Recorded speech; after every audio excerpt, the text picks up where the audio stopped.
le shiur soit pour l'élévation de l'âme du Nishmat Saadia Ben Saouda Marciano et pour la réfoua chez les mains de tout le malade.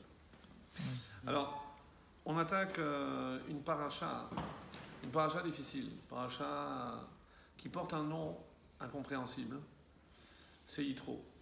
Yitro qui est présenté par la Torah comme Kohen Midian. Alors je rappelle le contexte, nous avons pu traverser la mer Rouge à pied sec, nous avons été victorieux donc, de la plus grande puissance qui était l'Égypte, nous avons vu se noyer tous les soldats, nous avons récupéré toutes leurs richesses et nous voilà partis pour une belle aventure, celle de la terre promise. On a battu Amalek aussi. Alors, justement, mais ça c'est la fin de cette paracha. Et juste avant la paracha de Yitro, donc si on revient justement sur la fin, et là il y a une attaque assez impressionnante d'un peuple sorti de nulle part, qui s'appelle Amalek, qui incarnera, comme vous le savez toujours, le mal, mais pas le mal absolu, mais le mal par rapport à Israël. Comme Bilam le dira en parlant de Amalek, Reshit Goyim, c'est le début des nations.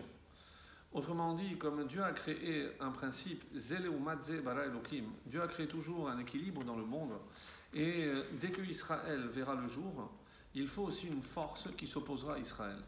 Sinon, on aurait eu le terrain pour nous et il n'y aurait évidemment eu aucun mérite à parcourir cette parcelle de terre s'il n'y avait eu évidemment contre nous toutes les forces appelées Amalek.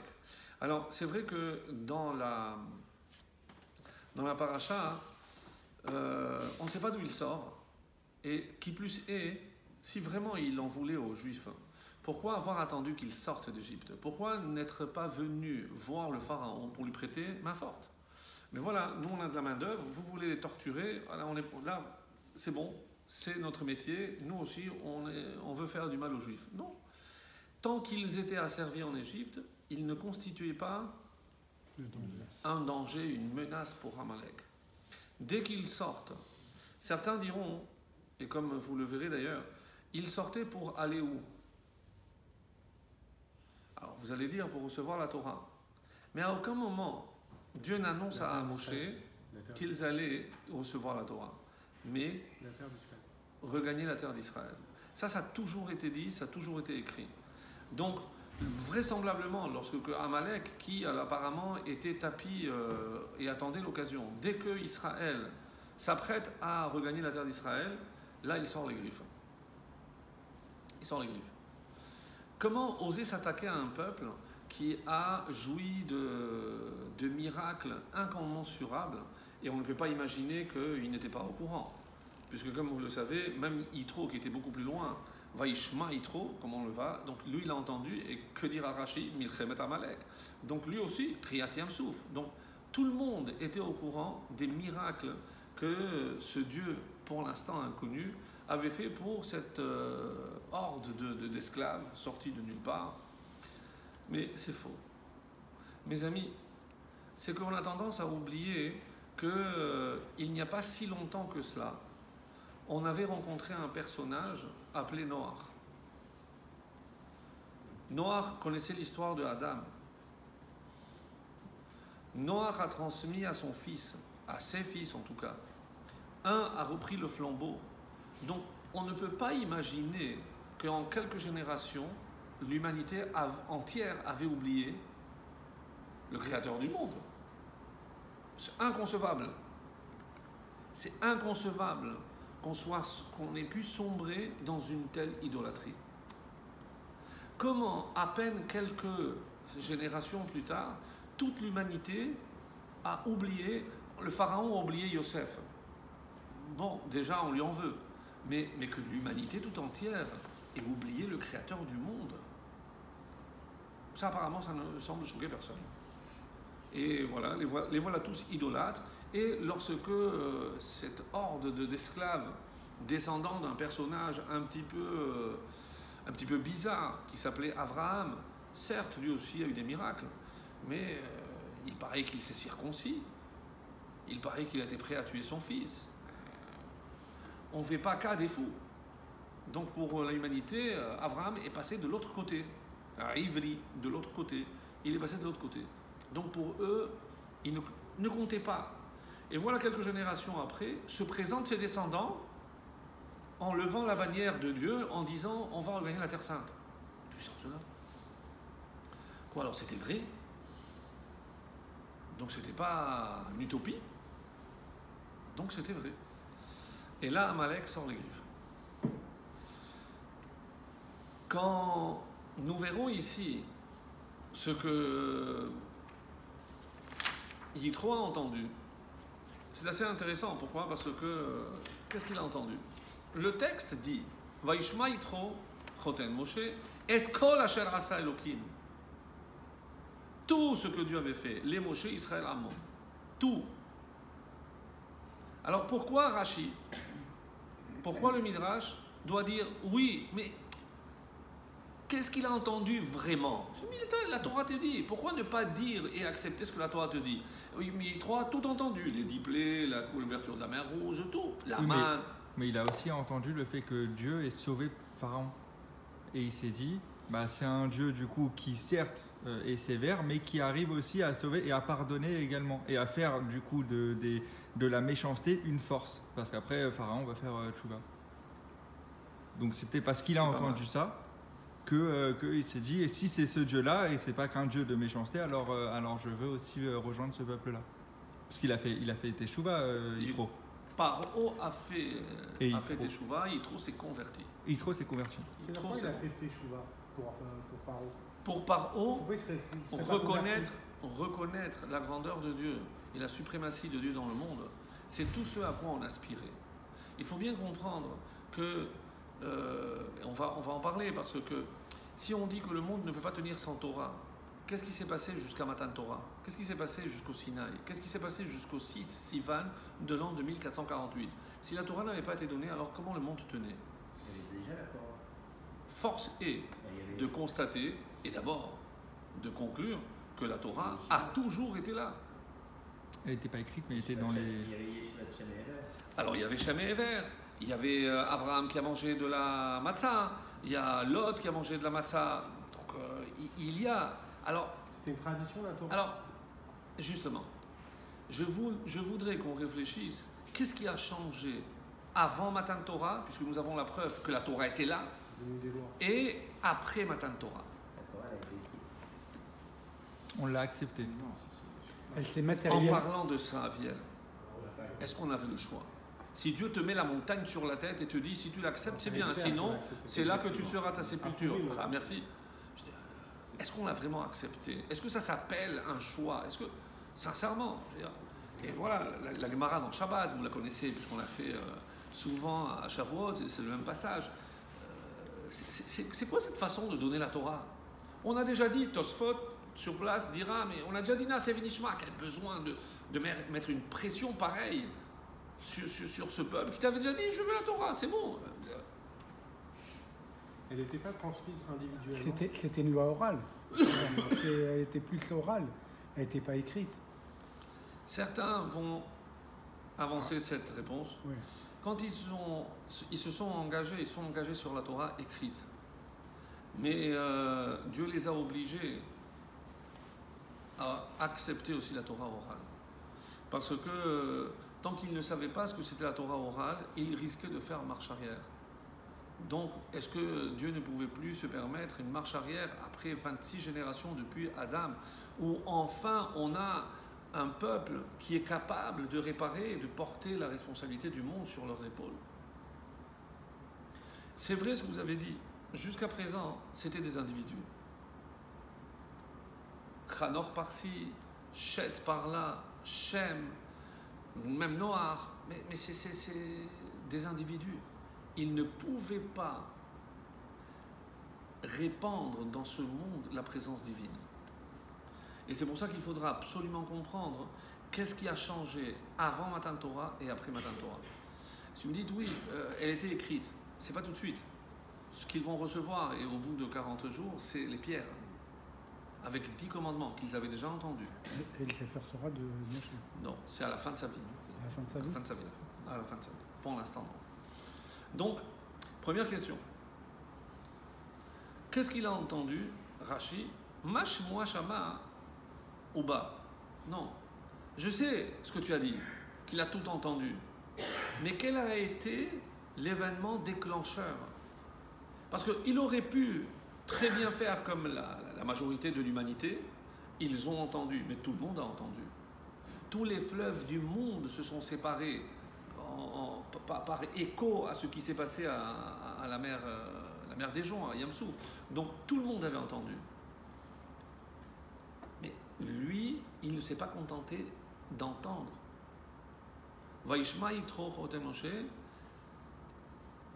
Et après, Vaikach yitro chotem Moshe, Vayavo yitro. Donc 3 versets plus loin, il ne s'est pas contenté d'entendre. Vayavo, il est venu. Il voulait quoi? Un récit de première main? Il ne s'est pas contenté des nouvelles d'Alsace, ce que tout le monde a entendu. Non, lui, il voulait de première main. Il voulait voir. Dis-moi, c'est vrai ce qu'on a entendu? C'est pour ça qu'il est venu? Non, il est venu pour se convertir. Il a reconnu. Non, mais il avait essayé plusieurs fois avant. Alors, c'est pas simplement qu'il a essayé plusieurs fois. Kohen Midian, d'ailleurs, c'est étonnant que la Torah va donner, d'ailleurs, le nom de ce personnage à la paracha, plus Vaishma Yitro, on va voir qu'il va se convertir.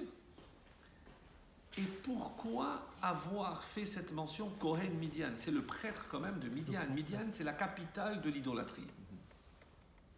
Alors, d'un côté, on a l'impression que la Torah veut encenser Yitro, de l'autre côté, on dit surtout, n'oubliez pas qui c'est. Hein. Il vient de loin. Non, d'où il est sorti plutôt. Oui, parce qu'il a quitté. Il aurait pu se contenter de dire maintenant je sais qu'il y a un Dieu qui est au-dessus de tout ce que moi je croyais, je vais le servir. Dis-moi, Moshe, tu peux m'envoyer un petit résumé? Non, cher papy, son beau-père, tu sais quoi, je vais t'envoyer 7. Les 7 lois de Noir. Parfait. C'est parfait, ça suffisait largement. Ça suffisait largement. Donc, il faut comprendre qu'il y a autre chose. Il aurait pu se contenter de peu, il a dit non. Ou tout, ou rien. Un petit peu comme ça. Alors, réponse de Rashi, Keliat Yamsouf ou Milchemet Amalek. Il a entendu, non, c'est pas qu'il a entendu que ça, il a tout entendu, les 10 plaies, tout. Mais qu'est-ce qui a déclenché sa venue, son adhésion au judaïsme? Parce que Vayavo Yitro, El Hamidbar, il est venu dans le désert, il a tout abandonné pour un désert. Mais c'est marrant parce que lui, il n'a pas fait sous la contrainte. Alors que les Juifs. Excellent. Alors que nous, les Hébreux, on va dire à l'époque, comme vous avez dit, on nous a mis une montagne au-dessus de nous. Donc on s'est senti obligé d'accepter la Torah. Oui, alors que là, il est venu de lui-même. C'est grandiose. C'est grandiose. Il était même au-dessus de nous. Au-dessus de nous. Oui, mais là c'est pas dans la Torah qu'il accepte. Là, c'est carrément l'idée de Dieu. Oui, mais l'idée des dieux, il aurait pu se contenter de rester chez lui. Non, c'est beaucoup plus haut. Parce que c'est Dieu avec tout son infini. Et il ne pouvait pas rester chez lui pour ça. Parce qu'il a vu que ça passait par le peuple juif. Plus que ça. Et ce que vous dites est écrit. Plus que ça. Quand j'ai dit tout à l'heure, il voulait aller à la source. Mais c'est quoi la source? C'est le maître. C'est Moshe. Il a compris que si on veut atteindre Dieu, on a besoin de ses représentants sur terre. C'est tout. C'est comme ça. On ne peut pas servir Dieu à sa façon, selon son concept. C'est extrêmement dangereux. Extrêmement dangereux. Parce que chacun va faire sa lecture, va faire sa relecture. C'est pas possible. Il y a un danger inné. Donc dans cette démarche qui nous rapproche de Dieu, on a besoin d'un guide. Ce guide, c'est le maître. Et le seul maître dont il a entendu parler, il se trouve que c'est son gendre. Alors, il prend ses clics et ses claques, il va voir son gendre. Il dit, Moshe, je suis là. Il s'est converti. À tel point qu'il va après le conseiller en lui disant, il faut que tu délègues. Oui. Alors ça, c'est une question, effectivement. C'est parce que on peut imaginer que même de l'extérieur, Im yesh chokhma bagoyim, Si tu penses que même chez les nations, il peut y avoir une sagesse, ta'amin, c'est sûr que oui. C'est sûr que oui. Si on avait laissé la génétique, la médecine aux non-juifs, ben on aurait tous profité. Et alors, c'est très bien. Ben, tant mieux. Puisque c'est par ce biais-là, nous, on s'occupe de l'esprit, on s'occupe du corps. C'est parfait. On a besoin de tous. Vous comprenez ce que je veux dire? Alors, comment imaginer que ces deux éléments ont été plus déclencheurs que tout le reste? Pourquoi ce qui a finalement poussé Yitro à aller vers la Torah, puisque c'est de ça qu'il s'agit, c'est plus l'ouverture de la mer Rouge et Milchem et Amalek. D'ailleurs, c'est assez étonnant, puisqu'il n'y a aucun lien entre les uns et les autres. Qu'est-ce qui s'est passé avec Amalek? On n'a pas gagné. Vayachalosh Yehoshua. Yehoshua a réussi à affaiblir Amalek. Mais donc, en quoi avoir entendu? Au contraire, moi, je vous démontre que c'est pas du tout logique. Maintenant, je sais que c'est un peuple qui est guidé par un Dieu le plus fort. Et donc, ils sortent, ils réussissent à vaincre la plus grande puissance, on l'a dit, les Égyptiens. Et puis après, sortis de nulle part, un tout petit pays minuscule, Amalek, et ils arrivent à semer une telle pagaille, une telle panique, alors que c'était un peuple invincible. Ben finalement, il n'est pas si invincible que ça. Je vous démontre que c'est au contraire. Si tu me dis Amalek, alors je ne comprends rien. Comment ils ont réussi à mettre à genoux Pharaon et toute son armée, et un type sorti de nulle part, Amalek, on n'a pas réussi à le vaincre. On l'a affaibli, mais on sait qu'il est toujours là. Mon question. Parce que dans le premier cas, c'était Hachem qui s'est occupé des Égyptiens en grande partie. Alors je vous retourne la question. Si déjà Hachem est intervenu contre les Égyptiens, pourquoi il n'a pas levé un doigt? C'est Moshe qui doit lever le bras. Et Hachem n'a pas levé un doigt. Il dit, vous vous débrouillez. Je dis, pourquoi? Pourquoi c'est différent?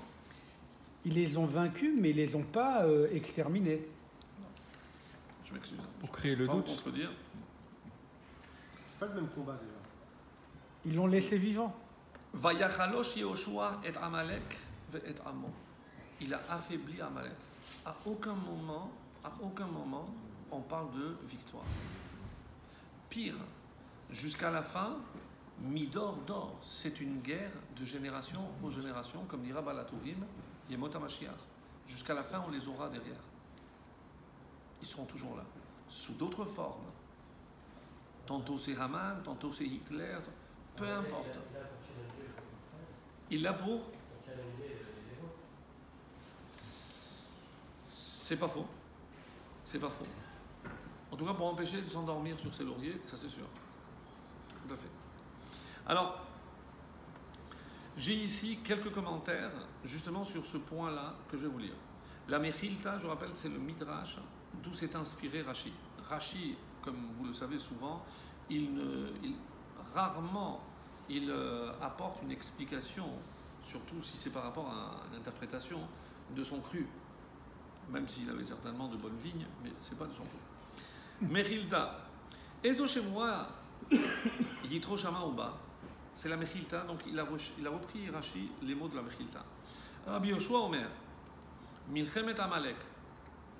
Première opinion, c'est la guerre de Amalek. Asipur chez Zeatakaram. Et c'est la raison pour laquelle il y a cette juxtaposition. On termine avec Amalek, Vaishma Yitro. Donc logiquement, pourquoi un texte suit l'autre? C'est parce qu'ils sont liés. Donc qu'est-ce qu'il a entendu? Ce qui vient de se passer. Donc, Amalek. Ça, c'est Rabbi Yoshua. Rabbi Eliezer, non. Kriyat Yamsouf. Vous avez compris maintenant comment il a coupé la poire. Rashi. Il se fâche avec ni l'un ni l'autre. Il a dit qu'est-ce qu'il a entendu? Les deux.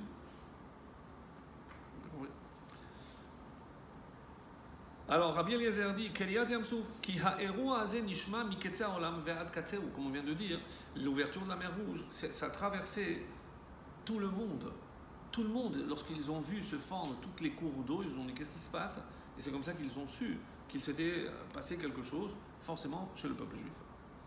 Rashi résume la Mechilta, mais d'une manière assez drôle, puisqu'il va concilier les deux, comme si finalement, il ne peut pas concevoir que les deux n'aient pas raison. Donc, qu'est-ce qu'il a entendu? Les deux. Donc là, il n'y a pas de problème, personne ne se fâche.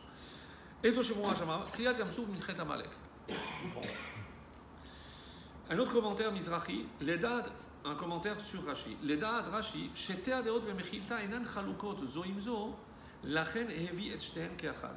Il donne une précision. Comment se fait-il que Rashi, vous croyez qu'ils ne sont pas là, ni Rabbi Yoshua ni Rabbi Eliezer, ils ne seraient pas vexés si Rashi avait rapporté un seul des avis.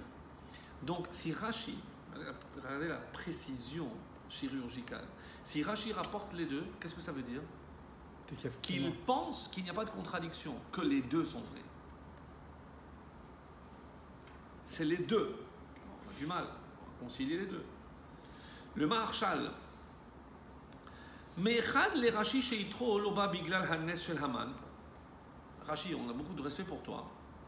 Mais d'où tu sais que c'est pas, par exemple, le miracle de la manne, qui n'est pas ponctuel? Parce que quelque chose qui est unique, bon, c'est grandiose, mais c'est une fois.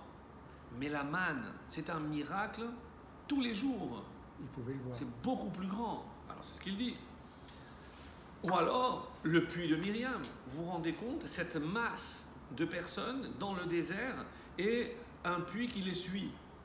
Tous les jours, ils avaient de l'eau pour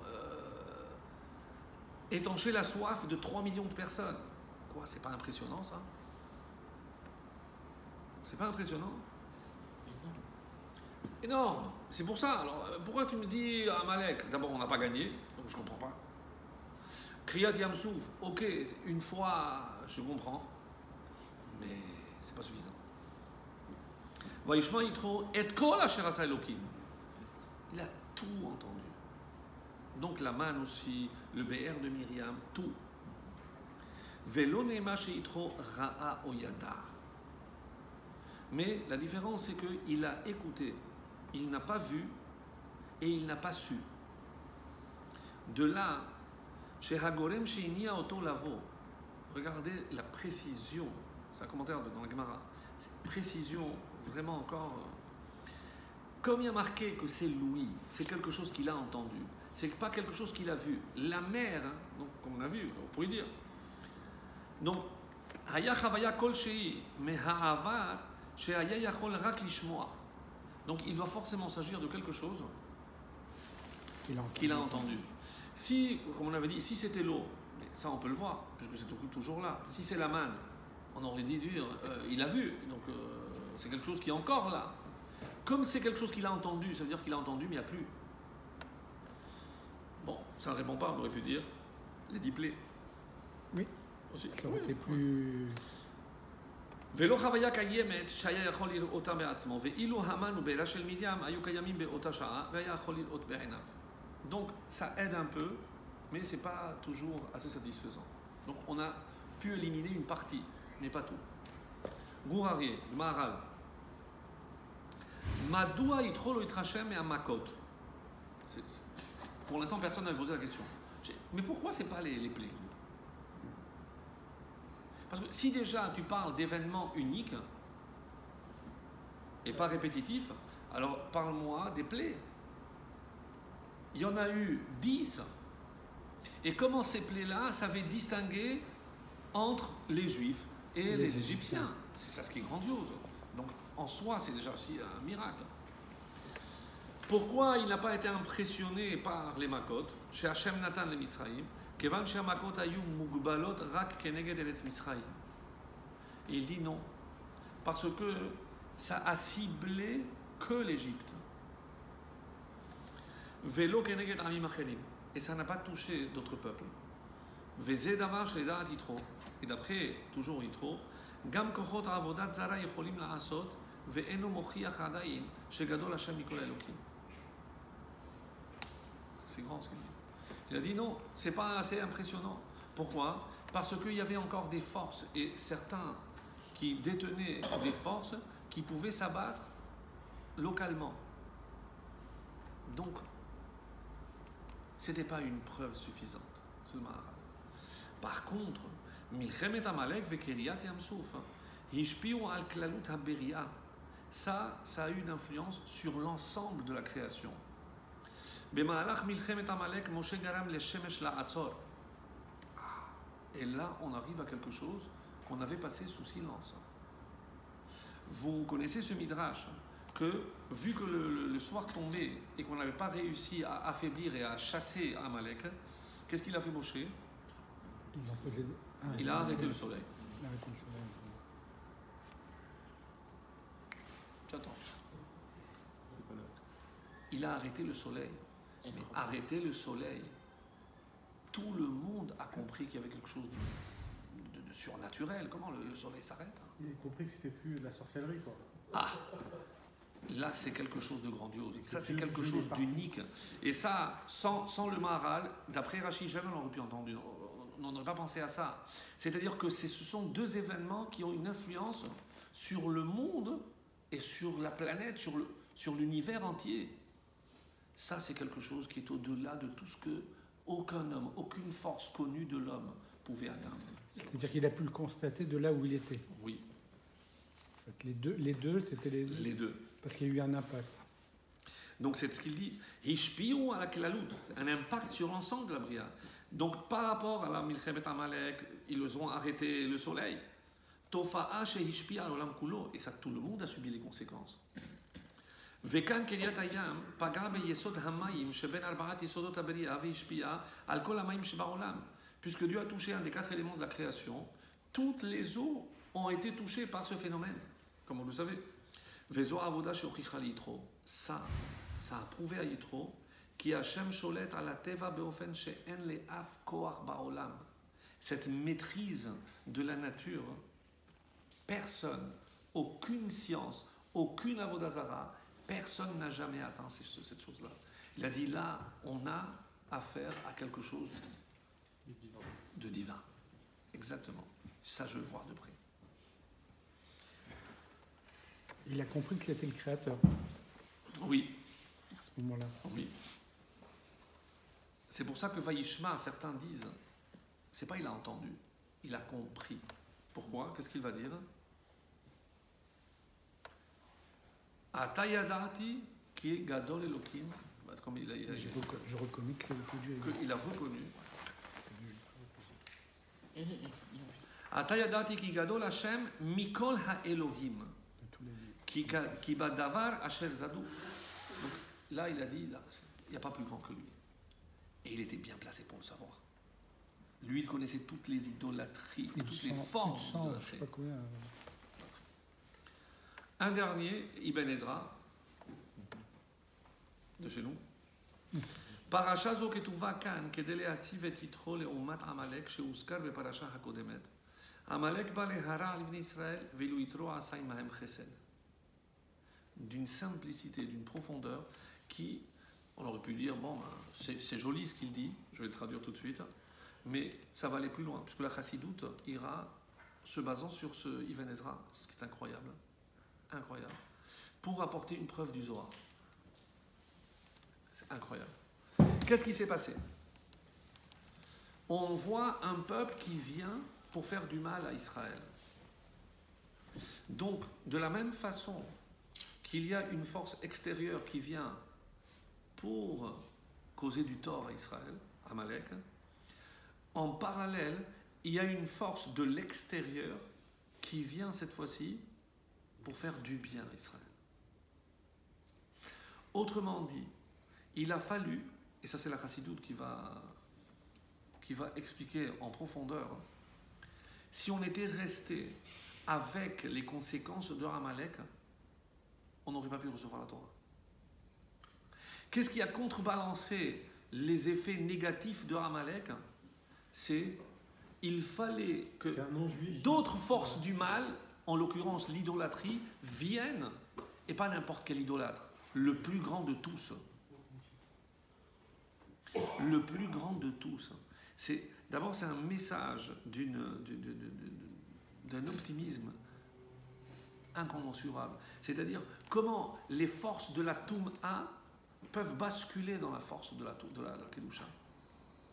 Ça, c'est ce que Yitro a réalisé. C'est extraordinaire. Comment ce sont les lois mathématiques, finalement. Ce sont les lois mathématiques. Oui. Deux négatifs qui vont justement se Deux négatifs. Deux négatifs qui donnent positif.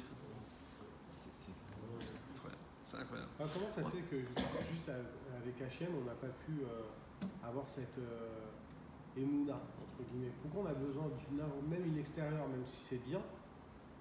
Hachem, ça ne nous suffisait pas. Il fallait qu'il y ait quelque chose. Des fois, on a besoin d'un élément extérieur. Un exemple très simple. Un couple qui traverse des difficultés, si on pense que avec le temps tout s'arrange, le temps n'arrange rien. S'il n'y a pas un élément extérieur qui vient, ça ne veut pas dire que ça va toujours réussir, mais cet élément extérieur permettra, de la même façon que lorsque nous on a eu un problème avec Hachem, on a fait des fautes, même par inadvertance, on vient un peu honteux. Alors qui fait l'intermédiaire? Le Kohen. Mais là, Hachem, il est à découvert. Vous voyez. Après. Vayered, il est descendu. Tous les commentateurs ont posé la question, ça veut dire Dieu descend. C'est-à-dire Dieu descend. On dit, c'est le langage pour que nous on comprenne que depuis la faute de Adam, la présence divine s'est éloignée de 7 niveaux. Et chaque personnage va faire redescendre d'un niveau. Donc le dernier, où est-ce qu'on va rentrer en contact avec cette divinité? C'est au Sinaï. C'est au Sinaï. Puisque en fait, le monde entier a pu entendre l'ouverture de la mer Rouge, oui. Et a pu constater le soleil. Oui. Voilà. Pourquoi, c'est étonnant, pourquoi à ce moment-là, il n'y a pas eu une reconnaissance universelle du Bravo. monde? Pourquoi il n'y a eu que Midian? Pourquoi? Non, mais pourquoi il n'y a eu que lui? Pourquoi il n'y a eu que lui? Oui, c'est ça. Tout le monde aurait dû reconnaître, étant donné que ça dépassait toute forme d'idolâtrie qui était connue jusqu'à présent, et ça prouvait que c'était... Je souris parce que, bon, j'ai oublié parce que j'avais vu ça il y a très longtemps. Il y a il y a des dizaines d'années, il y a un psychologue très connu aux États-Unis, dans une université, qui a procédé à un test. En quoi consistait ce test? Je vous dirai à la fin. Donc, il a fait venir 10 personnes. Il les a mis dans une salle devant un tableau. Et sur ce tableau, il a tracé 2 lignes de droite. Une plus longue que l'autre, de 5 cm. Et donc, en quoi consistait le test? De demander laquelle des 2 lignes était plus longue. Sauf que, en fait, le test ne visait qu'une personne. Les 9 étaient de mèche avec le psy. Et qu'est-ce qu'il devait dire? Que la plus courte était la plus longue. Donc, et le type en question était le dernier. Ça veut dire que 9 personnes avant lui disent sur la plus courte que c'est la longue. Une fois, il est étonné. 2 fois, lorsqu'il arrive son tour, je vous donne dans le mille. Qu'est-ce qu'il répond? Comme les autres. Comme les autres. Enfin, j'ai une évidence face aux yeux. C'est pas parce que je suis entouré de brêles que je vais moi aussi me comporter comme tel. Oui. Tu as entendu parler du mouton de Panurge? Oui, c'est exactement ça. C'est-à-dire que la force pour ne pas subir l'influence d'une masse, d'une société, c'est une force colossale. Mais ils sont en train de voir une évidence. Le soleil s'arrête. La mer s'ouvre. Oui. Ben, si tout le monde dit que c'est faux, eh ben c'est faux. Mais tu l'as vu, c'est faux. Ça prouve la stupidité de l'homme. Moi, je préfère la faiblesse de l'homme, si vous préférez. La faiblesse de l'homme. Mais c'est incroyable, c'est un test, je vous assure, incroyable. Mais il y a quand même une volonté, une motivation de ne pas le voir. Et non, mais ils l'ont vu. Mais voilà, il a dit, il a raison. Tout le monde l'a vu. Le soleil. Oui, mais c'est un choix de dire que je ne l'ai pas vu. Non, mais c'est de ne pas en tirer les conséquences. Oui. Oui.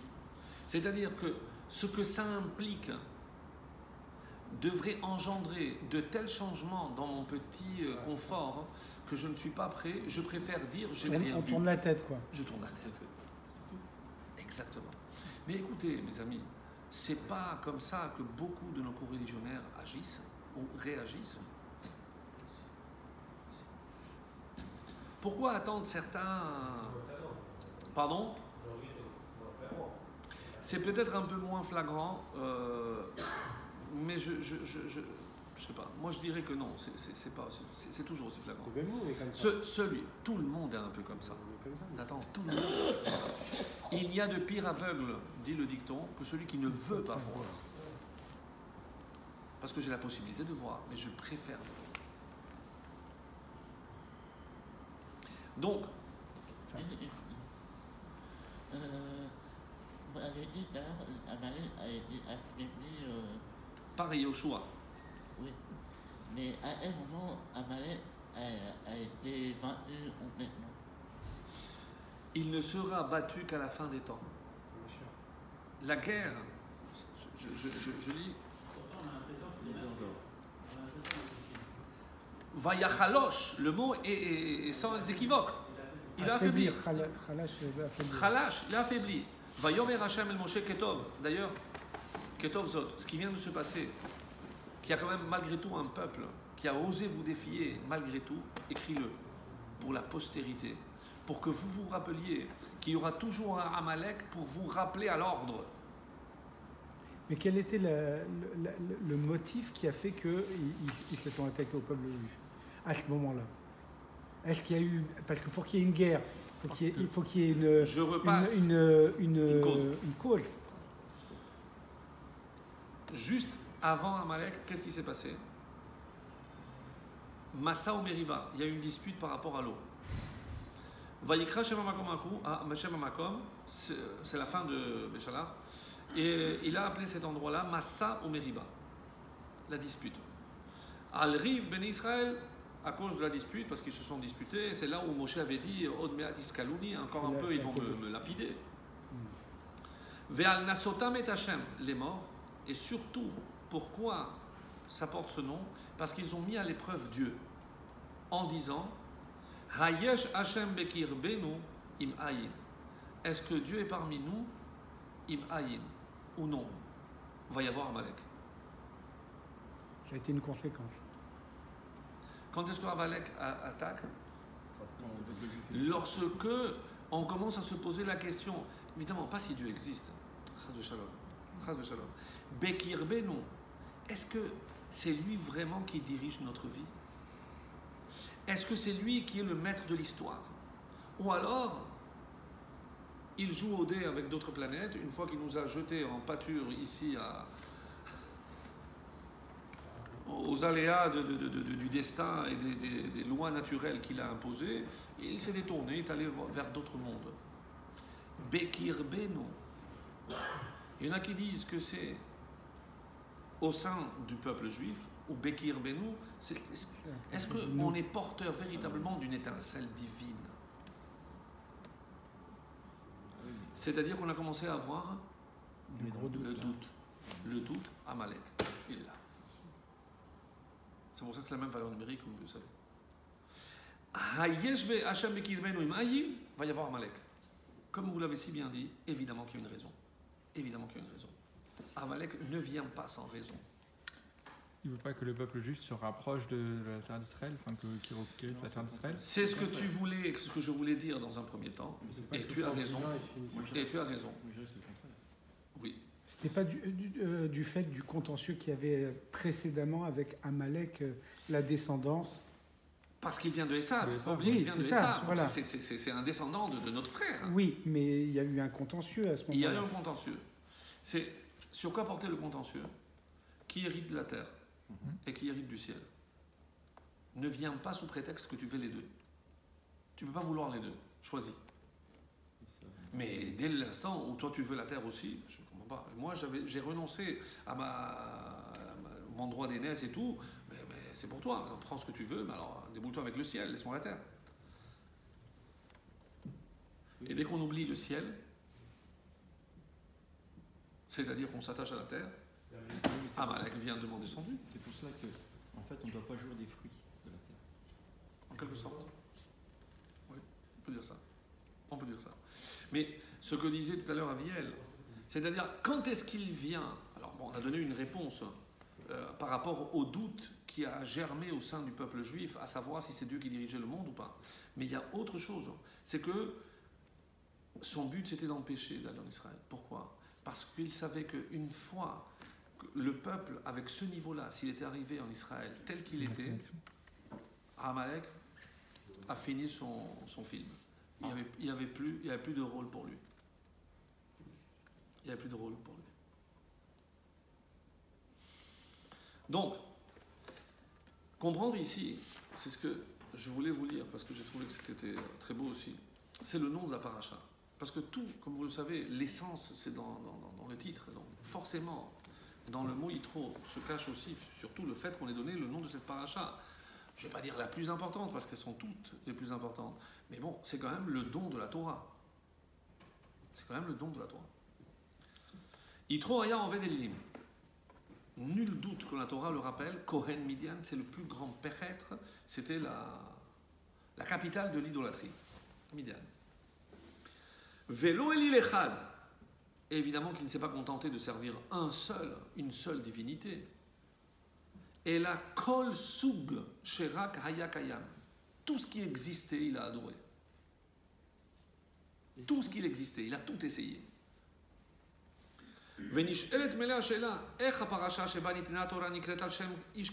Comment on peut donner une paracha à un homme qui est considéré le plus grand idolâtre de l'histoire de l'humanité? Mais il y a quelque chose quand même qui me choquant. chiffonne, c'est comment il a pu tomber dans ce cadre-là, Moshe, en ayant épousé Tzipora. Avec un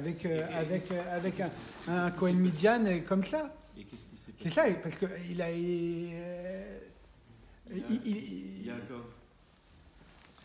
Alors, soit on se contente de lire la Torah comme une histoire, soit on est conscient que la Torah recèle des secrets insondables. Moshe sentait que l'étincelle dont il avait besoin se trouvait précisément dans l'idolâtrie, dans la Toum'a. Et c'est pas lui. Où est-ce qu'on va aller chercher Ruth? Moab. Qui est Moab? Le fruit de l'inceste. Nous, on est les réparateurs du monde. C'est-à-dire quoi, il n'y a plus de place à l'émotion? Non, c'est pas ça. C'est que c'est là où on pense qu'il n'y a aucune issue, c'est le plus bas fond. Ben, c'est là qu'on va trouver cette étincelle perdue. C'est sûr, c'est la chassidoute. C'est pour ça que, si c'est vrai pour toutes les nations, imaginez pour chaque juif. Ça n'existe pas un juif qui soit loin. Il se croit loin, mais il ne peut pas être loin. Il n'a peut-être pas assez entendu, mais il y a forcément quelque chose qui peut déclencher. Et c'est à nous de le trouver. Donc ce n'est pas de sa faute au final, c'est notre faute à nous. Donc comment on appelait la paracha de ce nom-là? Ovdei Avodah Zara lo hayu tipshim. Mes amis, n'allez surtout pas croire que les contemporains de Yitro et lui-même, c'était des idiots qui se mettaient devant un bout de bois et adoraient un bout de bois. Non mais sincèrement, on ne peut pas imaginer une chose pareille. Kefi chez Oulay Nir'a Bemamat Rishon, ça aurait pu paraître des gens stupides. Et là, Hem Melumadim, c'était des gens extrêmement cultivés. Chez Higdishu et Chayehem, Letihiya Achar Harevadim Hayoter Givohim Shel Akiyum. Donc ils sont allés à la recherche. C'était des gens avec une recherche intellectuelle extrêmement profonde. Ils cherchaient véritablement. Ils ne cherchaient pas la facilité, forcément. Ils voulaient vraiment connaître le sens de l'existence, les secrets de la création. Bien sûr que oui. Lachem Kacher Yitro Kohen Midian. Zanach et Avodah Zara ou Bal el Midbar. Imaginez ce que ça représente. Alors que tout le monde connaît, parce que tout le monde a entendu parler de Yitro, c'est le prêtre par excellence. Que lui ait laissé tomber ce rang, que lui ait laissé tomber tout ce en quoi il croyait, pour aller dans un désert, dans le vide. Zoaita achlata mudat, vekasher hu itzir ata yadati, quand il a dit cette fameuse phrase, haita zo amira mashmaoutit, qui Ru emet vechol alim sheker. En fait, qu'est-ce qu'il est en train de dire? C'est pas comme si moi aujourd'hui je viens vous dire, mais vous savez en fait toutes ces foutaises d'idolâtrie ou de croyances. Mais de quoi je parle? Je sais même pas de quoi je parle. Mais un Yitro qui vient et dit, je peux vous garantir maintenant, moi qui ai servi, qui ai représenté toutes les idolâtries du monde, que tout est foutaise, que le seul vrai c'est Dieu. Ah, ça je tends. Même s'ils n'ont pas eu la démarche de Yitro de venir. Mais lorsque lui affirme une telle vérité, ben, il y a de quoi assommer l'humanité tout entière. Mais comment lui, il peut proclamer une chose pareille? On ne mesure pas. Sincèrement, on ne mesure pas de ce que ça veut dire. Bekar Yitro, Roti est un or à Eloki, ça c'est de la pure chassidoute, bien sûr. Yitro est celui qui a réussi à faire sortir la lumière divine chez Ayaganus Be'imke à Klipot, qui était enfoui dans les clipotes les plus profondes. Qu'est-ce que c'est la Avodah Zara? C'est l'antithèse de la Torah, l'antithèse de Dieu. C'est tout ce qui est contre la Torah. Tout ce qui est figé. Chez la Avodah Zara ve'evir oto el truma kedusha. Il a réussi à prendre toute cette klipa, toute cette impureté, et par son adhésion à la Torah, il a pris toute cette force-là, il l'a amené dans la Torah. C'est ce que la Chassidoute enseigne. Kigam adam alomed Torah o mekayem mitzvot. Ouvrez grand les oreilles.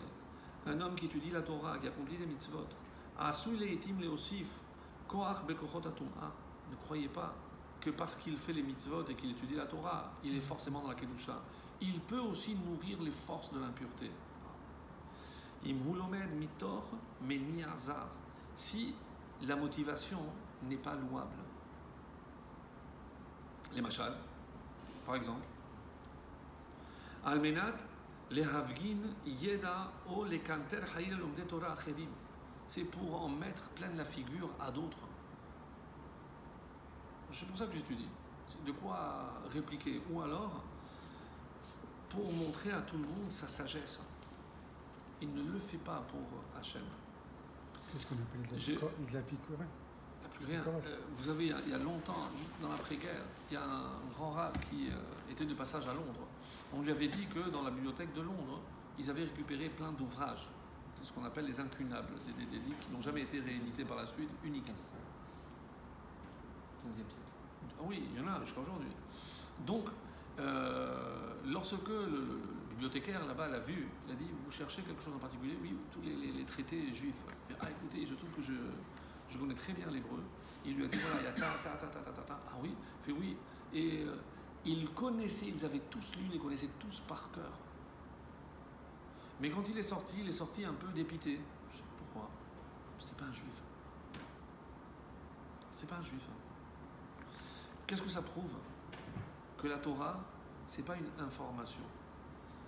C'est, pour faire un jeu de mots, c'est une formation. Une Torah qui n'agit pas sur nous, qui ne nous forme pas, c'est pas une Torah. C'est ce qu'un de mes maîtres me disait toujours. Si je sors d'un shiur de Torah comme je suis rentré, ou le shiur n'était pas bon, ou je me suis endormi, je n'ai rien suivi.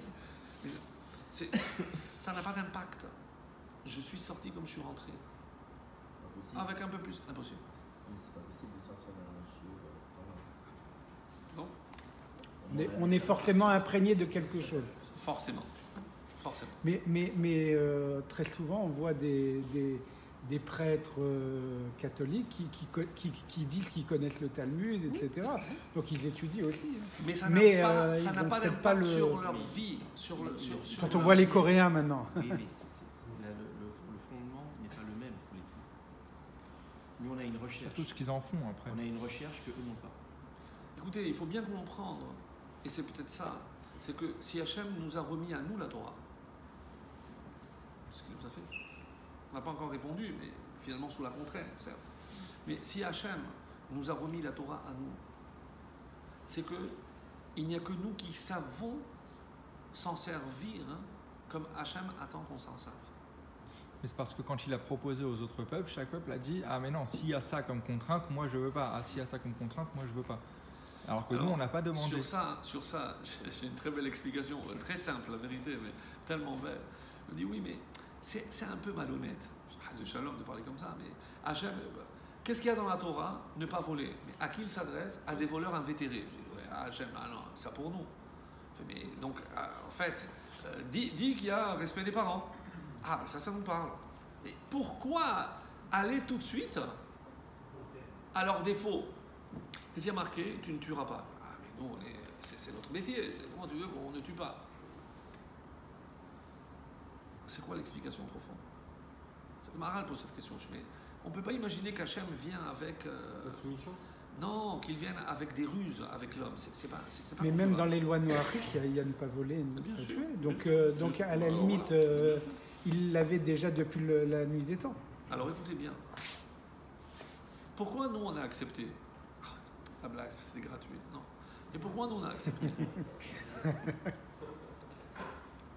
Nous on n'avait pas des défauts.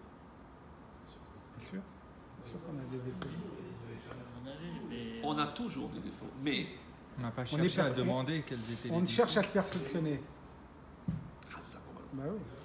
Qu'est-ce que Hachem dit? J'ai le remède. Qu'est-ce qu'il y a marqué? Ne pas voler. Mais je sais que tu voles, mais je t'apporte le remède pour te changer. Je suis bien comme je suis. Pourquoi tu veux me changer? C'est-à-dire, nous, on n'est pas venus mieux que les autres. Ah, nous, on n'a pas de défauts. Nous, on a plus de défauts que les autres. Et pourquoi on veut la Torah? Parce que on veut se perfectionner. On sait qu'on est malade. On sait qu'on est malade et on veut la teloufa. On veut le médicament. Mais c'est pas comme souvent on entend, oui, parce que c'est supérieur, le peuple, pas du tout. Au contraire, eux, si les autres n'avaient qu'un défaut, nous, on était truffés de défauts. Et c'est pour ça qu'à nous, on ne nous a pas dit qu'est-ce qui a marqué. Parce que nous, au moins, on a l'humilité de reconnaître qu'on a des défauts, mais on veut les réparer.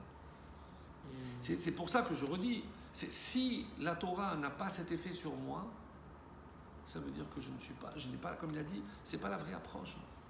À savoir s'il n'y a pas un peu de Avodah Zara. Et on pourrait dire aussi, Hachem aurait créé un outil pour entourer les Hébreux contre des impurs, pour avoir une meilleure éducation, pour avoir une grande Torah. Mais c'est pas une question, encore une fois, de meilleur ou pas meilleur. Il faut comprendre que avant d'aboutir à ce peuple qui se trouve aujourd'hui au pied du Sinaï, on est passé par Abraham, on est passé par Yitzhak, on est passé par Yaakov. Et chaque fois, il y a une bifurcation. Il y avait une autre possibilité. Oui, c'est Ishmaël. Il a choisi un autre camp. Il y avait une autre possibilité. C'était Esav. Il a choisi un autre camp. C'est-à-dire, il y a eu quand même un travail. C'est pas... moi, ta tête, elle me revient, tiens, je te donne la Torah à toi. Non. Donc, nous, et c'est pour ça que jusqu'à aujourd'hui, lorsqu'on s'adresse à Dieu, on dit Eloké Avraham, Eloké Yitzhak, Eloké Yaakov. Sans eux, on ne serait pas là. Il y a un travail duquel, évidemment, nous, on a profité des fruits. Alors, qu'est-ce qu'il dit? Haïm ze omer she'adam tzarich lachdol mila'asot mitzvot ka'asher ameniach shelo shelili. D'après ce que je viens de dire, s'il y a le risque qu'il y ait de l'idolâtrie dans ma façon de servir Dieu parce qu'il y a un intérêt, alors est-ce qu'il vaut mieux ne pas servir Dieu dès qu'il y a un intérêt? Bechlet lo, certainement pas. Alors quoi? Halav le'amshich lekayem et mitzvot. Évidemment qu'il doit continuer à accomplir les mitzvot.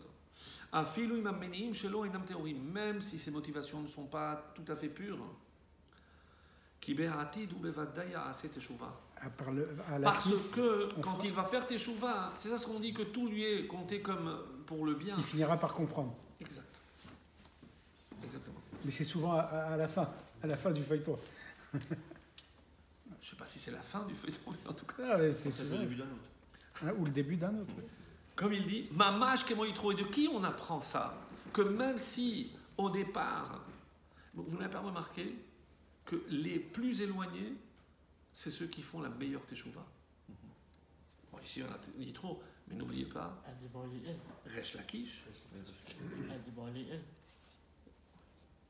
Resh Lakish, le chef des bandits, il n'a pu être Resh Lakish que parce qu'il était le top dans ce qu'il faisait, il est devenu le top dans la Torah. Mais quelqu'un qui est neutre, il pourra pas aller loin. Il pourra pas aller loin. Parce que c'est quelqu'un qui manque de cette motivation pour aller chaque fois plus loin. Il faut qu'il descende. Je ne sais pas s'il faut qu'il descende, mais une fois qu'il aura dirigé cette force, comme Rabbi Yochanan a dit à Ashlakish, Chelcha leoraita, ta force, ta détermination, Chelcha, toute ton essence, leoraita pour la Torah.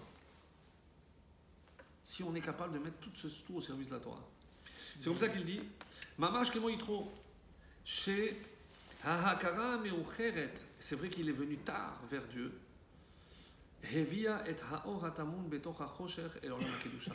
Mais quand il est venu, il a apporté toute cette obscurité, toute cette toum'a, il a fait basculer, il a transformé en lumière. Dommage pour les autres qui n'aient pas suivi. Maintenant, je voudrais revenir sur cette question qu'on avait posée. Pourquoi Hachem a été presque obligé de nous soumettre une telle contrainte pour qu'on accepte la Torah? Encore une fois, et je dis souvent, toutes ces questions, évidemment, ont beaucoup de réponses. Et quand je vous propose une, c'est celle que moi j'ai sélectionnée, mais parmi tant d'autres, que les choses soient claires. C'est pas la réponse, il y en a plusieurs. D'accord? Ce qu'on pourrait dire est le suivant. C'est la montagne. On l'a dit au début, donc quand Dieu a placé la montagne, presque en les menaçant, im tekablu mutab, imlo, dans Masechet Shabbat, ce fameux passage connu de la Gemara. Si on avait accepté de nous-mêmes, ça n'aurait pas été assez fort. Est-ce que ça n'aurait pas été plus méritant? Parce que si on accepte de nous-mêmes, ça veut dire que finalement on ne place pas Dieu au-dessus de nous, et c'est par rapport à ce que nous on ressent, donc finalement on peut toujours après aller dans un autre chemin aussi vite qu'on est parti vers la Torah, alors que quand on l'accepte sous forme d'obligation, on accepte finalement qu'il y a quelque chose au-dessus de nous, et donc on peut aller que dans ce sens. On reste fidèle. Ah, c'est une façon de voir, mais normalement, quand tu es forcé, moi, tu ne le fais pas de gaieté de cœur. Je décide de ne pas faire Shabbat. C'est mon droit.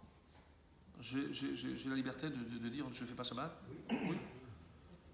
Oui, mais bien sûr. Donc je décide de ne pas Shabbat. Chayav Mita. Bah, dis-moi. C'est pas une contrainte, ça? Tu sais que tu ne fais pas Shabbat? Tu es passible de la peine de mort? Qu'est-ce qu'on est en train de me raconter? Alors, je ne suis pas libre de faire ce que je veux. Tu me donnes l'illusion de choisir, mais si je fais le mauvais choix, tu me condamnes. Oui, mais toutes les lois sont identiques. Alors, ça, on a du mal. Mais par exemple, je décide, moi, de passer au rouge. Je suis libre. Vas-y. Mais après. Mais si tu te prends une voiture et que tu te trouves là-haut, tu dis ah, oui, tu es passé au rouge. C'est sûr que chaque chose a une conséquence. Vous comprenez ce que je veux dire? Mais ça ne répond pas à la question. Alors, est-ce que cette liberté, finalement, elle est illusoire? C'est ça la vraie question. Non, Akol bine shamaim chutz mi'irat shamaim. Non, tout est entre les mains de Dieu, sauf la crainte. Mais si tu décides de ne pas le craindre, gare à toi. Alors ça aussi, alors quoi? Non, mais la liberté, on l'a en tant qu'individu, pas en tant que peuple. Je suis d'accord avec toi. Mais qui est condamnable en cas où il fait le mauvais choix? C'est l'homme. Non, c'est pas que Dieu te punit, c'est que tu entraînes une conséquence. Parce que si tu ne manges pas cachère, donc ça va entraîner une influence sur ton âme, tout ce que tu veux. Alors au final, tu es en train de me dire que j'ai pas vraiment le choix.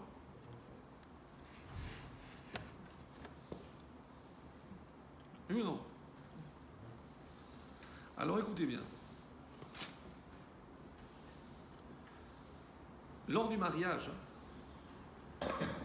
pour ceux qui signent la ketouba avant la cérémonie, ceux qui font la ketouba avant la cérémonie, qu'est-ce qui se passe? On se met d'un côté et on signe. Qui est présent? éventuellement les deux papas, mais le khatan, les deux témoins, le rabbin. Et pas la mariée. Et pas la mariée. Ben non. Entre nous, on s'en fout. Ça veut dire pas la mariée. Non, j'ai pas compris. Mais elle est représentée par qui? Par les deux témoins. Les deux témoins sont là pour garantir l'engagement du khatan vis-à-vis d'elle. C'est pas des témoins, parce que je sais pas ce que les gens s'imaginent dans un mariage, surtout la ketouba, mais quand ils signent, c'est que finalement, cet homme-là, tout ce qu'il a signé, il s'est engagé. Et nous, on est là pour lui rappeler ses engagements. Donc en fait, ils agissent au nom de qui? De la femme. De la femme. On n'a pas demandé son avis. Mais Vas-y. c'est elle qui a tout intérêt. Ah. Donc. Elle s'engage à rien. Oh, Bah, oui. oh. Non mais. Enfin, ça, C'est- ça ne le dis pas à voix haute et devant ta femme. Surtout. Si on regarde dans la coupe de base, c'est l'homme qui s'engage à tout. hein. Mais la femme aussi, la femme est en. Mais c'est Dis-moi. intéressant ce qu'il dit. Hein. Non, sur la Ketouba, c'est vrai que c'est marqué Oui, la traduction, que les. Vous m'avez entraîné. Vous on m'avez s'engage sur ça, on entraîné. s'engage sur ça, mais il n'y a aucun moment il écrit la femme s'engage sur. Alors je vais te dire. D'abord, c'est faux. Il n'y a pas on dirait, non, La femme a des engagements, mais qui sont tacites. Ils ne sont pas signés, et tu as 1000 fois raison. Elle ne s'engage par écrit à rien du tout. Mais durant la cérémonie, puisqu'on en parle, durant la cérémonie, ça ne suffit pas d'avoir signé. Il faut aussi qu'il donne quelque chose. Chavé Prouta. Oui, avec la bague. Et bon, tellement ça nous choque qu'aujourd'hui on cherche à faire aussi vice-versa. Donc chacun donne. D'après la Torah, c'est pas ça. Donc ça c'est le folklore. Mais la femme ne donne rien. Si elle veut lui offrir le talit, c'est très bien, mais sinon elle donne rien. Comment concevoir que l'homme doit donner obligatoirement et que la femme ne donne pas? C'est un peu injuste. C'est complètement déséquilibré. Ce que tu disais. La ketouba, en plus, ça reflète parfaitement cette notion, où la femme est là, passive, elle envoie à ses délégués, elle est là, elle attend patiemment que le mari se décide à lâcher, à la nourrir, la vêtir, c'est tout simplement. C'est un kinyan. C'est un kinyan. Donc, Oui, un kinyan, sans aucun doute. Quelque chose, l'objet, il ne va pas nous donner en contrepartie. Alors, plus que ça, mes amis, C'est moi qui fais. sachez que, et c'est comme ça que moi je dis souvent en Khotanim, c'est vrai que vous donnez, mais n'allez surtout pas croire que vous donnez que vous mettez la lune entre ses mains. Qu'est-ce que vous donnez? Chavé Prouta. Chavé Prouta, c'est quoi? Enfin, c'est combien? Là, aujourd'hui, on a pris une bague, mais d'après l'Halakha, c'est la valeur minimale d'un objet. Chavé Prouta, ce qui est l'équivalent d'une Prouta. 5 centimes, 10 centimes. Mais vous croyez que vous allez acquérir votre femme avec 10 centimes? Mais elle serait stupide d'accepter. Mais pourtant, c'est ce qu'on fait. Alors bon, là, aujourd'hui, on maquille ça avec une bague. Bon. Mais qu'est-ce qu'on est en train de donner comme message ici? C'est que, et surtout pour l'homme, parce qu'il ne comprend pas naturellement, c'est que, ah oui, mais elle, en quoi elle s'engage? Mais toi, il suffit que tu donnes un peu, et elle donnera tout. Pour rien. Pour ce peu que tu Pour donnes. rien. Comment je Oui, le mais vois? c'est pour ça que ça vaut pas grand-chose. Comment je le vois, mes amis? Les mecs Nessis avaient tout compris. Qu'est-ce qu'ils en Tu prennent effaceras ça. à chaque fois? C'est Nathan Marciano, marocain. Non, mais classique. Et les glacis? Ah non, là, tu écris. Alors, où est-ce qu'on voit cet exemple de manière flagrante? Dans la procréation. Mes amis, on donne une goutte. Une goutte. Qu'est-ce qu'elle en fait? Un être humain. Mais c'est partout. C'est ça la notion. On s'est éloigné, mais non, je reviens à la notion de la ketouba. Mais pourquoi elle n'a pas besoin d'être là? Parce que si on agit dans son intérêt, vient la Gemara et donne ce principe extraordinaire, Zachin le Adam, Afilu shelo befanav. Lorsque c'est pour son bien, que c'est dans son intérêt, même s'il n'est pas devant, Évidemment que lorsqu'il le saura, il sera content, parce que je suis en train d'agir pour lui. Même s'il n'y a aucune contrainte, dans le cadre de la Ketouba, elle est micro-d'échec, donc elle s'engage à... Alors, elle aurait pu dire, ah mais moi, vous ne m'avez pas demandé mon avis. Est-ce qu'avant la signature, les témoins vont la voir et disent, écoute, voilà, il s'engage à ça, ça t'intéresse? Nulle part. Est-ce que c'est une obligation? Non. Pourquoi? On se base sur ce principe majeur qui veut que lorsque j'agis dans l'intérêt de quelqu'un, même s'il n'est pas devant, c'est valable. Pourquoi? Parce que c'est dans son intérêt. Évidemment. Aujourd'hui, toi tu viens, tu me dis, pourquoi moi je dois faire Shabbat? Ah, écoute, tu as reçu la Torah, moi, c'est mes ancêtres. Moi, j'étais pas là-bas. Alors les mystiques, ils vont te dire, oui, mais ton âme était là-bas. Tu savais pas, ton âme était là-bas. Je dis, alors, parle à mon âme, parle pas à moi. Mais moi, tu comprends? Alors, oui. Mais lorsque tu connais la valeur de la Torah, tu n'as pas le choix. Parce que quand tu comprends la valeur de la Torah, c'est sûr que tu n'as pas le choix. Pas parce que je t'oblige, mais parce que je t'offre un cadeau tellement inestimable que je suis dans l'impossibilité de refuser. C'est ça le vrai secret.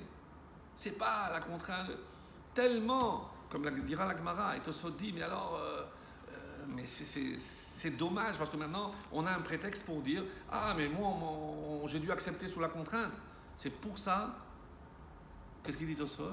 C'est pour ça qu'ils ont reçu à nouveau la Torah quand? Purim. À Purim. Qui est mouve et qui blou. Mais vous avez calculé combien de temps il y a entre Matan Torah et Purim? Il y a un sacré bout de temps. Oui. Il a fallu tout ce temps pour comprendre la beauté de la Torah. Et que Hachem est là que pour notre bien. Là, on l'a vu clairement à Purim. Et là, on a compris que tout ce qu'on avait reçu, évidemment que tout ce qu'on réalise, c'est dans notre intérêt. Que l'on mange kasher, que l'on fasse Shabbat, ça ne va rien changer à l'essence même divine. C'est pas pour lui qu'on le fait. C'est pas pour lui qu'on le fait. C'est parce qu'il nous a confié, en quelque sorte, la clé du monde. Et là, je peux répondre à cette question. Mais qu'est-ce qui a changé avant Matan Torah et après Matan Torah? Mais on a vu qu'avant, il y avait des individus qui faisaient aussi des mitzvot. Oui. Mais ils faisaient des mitzvot ponctuels qui ne laissaient aucune trace dans ce monde. Où sont tous les convertis d'Abraham? Perdus dans la nature. Il a bien dû faire des émules, Yitro. Eh bien, c'est pour ça que son Moshe, quand il le renvoie, c'est, d'après regardez Rashi, les commentateurs, qu'est-ce qu'ils disent? Qu'il est allé faire, lui il a fait des convertis.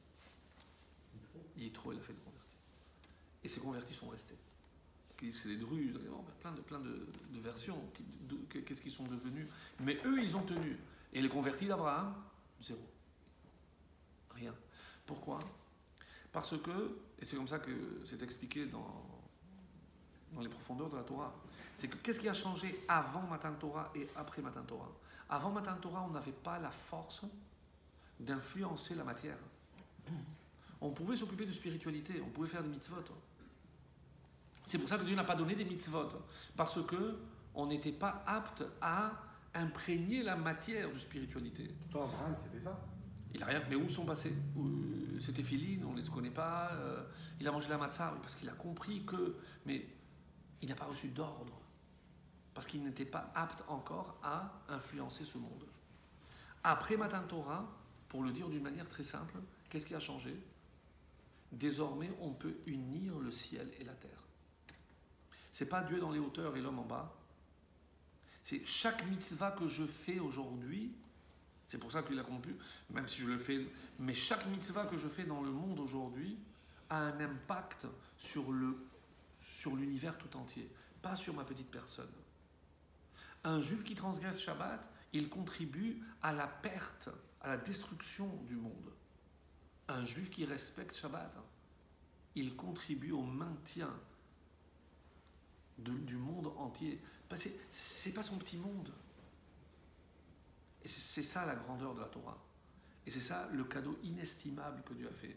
Dieu a fait de nous, véritablement, ses associés, mais à 100%.